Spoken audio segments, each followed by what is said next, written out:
This is Yosei Sakura, the cherry blossom fairy of positivity. Today, I wanted to briefly go over the 8 dimensions of wellness and how they might affect your positivity.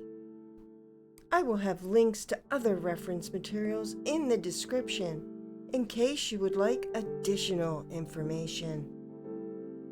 The 8 dimensions of wellness are emotional wellness, spiritual wellness, environmental wellness, physical wellness, intellectual wellness, occupational wellness, financial wellness, and social wellness. All of these are extremely important to an individual's overall well-being.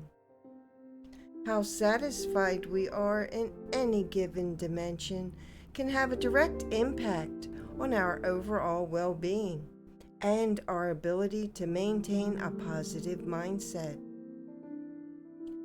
I am going to give a brief description of each of these areas. And as I do so, I ask that you take some time to think about how satisfied you are with each area in your life. Is there any dimension that is causing you particular trouble or stress? If so, what are some things that you might be able to do to improve your situation? And remember not to compare your situation with anyone else's, because everyone's idea of being satisfied in a given dimension can be very different. Now, emotional wellness is when we have the skills and ability to handle the things that life will throw at us. Some situations can be more difficult to handle than others, but even so, if you are able to navigate through the tough times in a positive manner, you probably have good emotional wellness. It simply means that you can cope with situations in an effective, positive, healthy manner. Now, environmental wellness is when you have a positive feeling about where you work, spend time, or live. Does your overall environment bring you pleasant feelings or joy? Do any of them cause you to want to avoid being there? If so, what are some things that you might be able to do to improve them? You might think about if these areas are organized, clean, and pleasant. Financial wellness, simply put, is being satisfied with your present and future financial outlook or prospects. Do you confuse financial wellness with the amount of money you make? Don't do that, because it is very different. And I'll give you an example. A person who makes $100,000 a year may not be happy or satisfied with their financial situation. But a person who only makes $40,000 a year might be considered more financially well, simply because they are happier with their situation. Some things that can assist with financial wellness can include having a budget, planning your spending so that there is not a lot of frivolous spending going on. Ask yourself, do you put aside some money to cover unforeseen situations that might arise? These are all things that can affect your financial wellness. Occupational wellness can be identified as the enrichment or satisfaction that an individual gets from their work.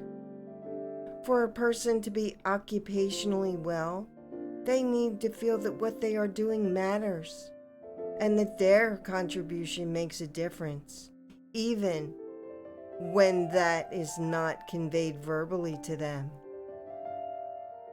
Intellectual wellness, simply put, is the ability to continue to find ways to keep learning and developing new skills or creative abilities. Everyone has gifts and talents, but we need and should want to always to continue to learn more. I am a firm believer that you can learn something new every day.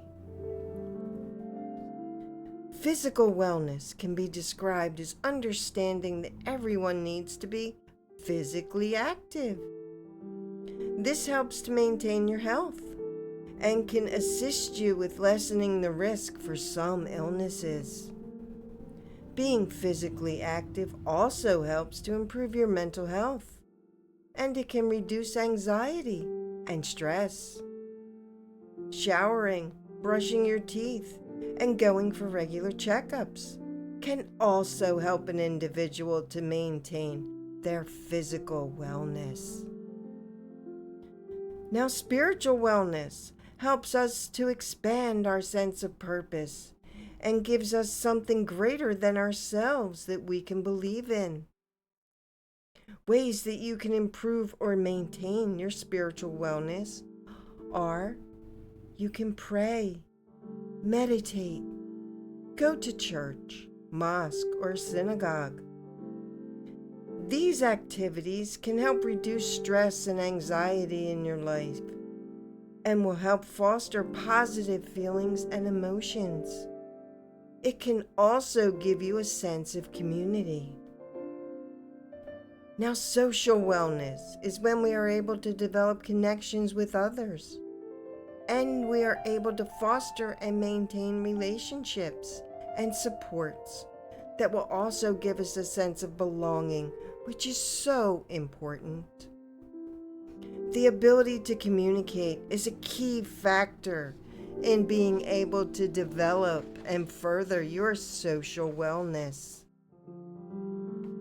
These 8 dimensions of wellness are very important to our being able to live healthy, happy lives.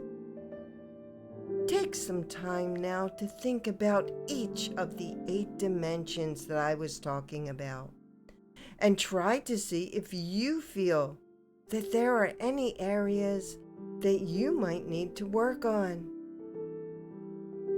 When and if you have identified any, try to come up with a few ideas of ways that you might work on improving these areas. I'll bet you will see a difference in your positivity when you do. If you found this video informative or helpful, please subscribe and hit the like button.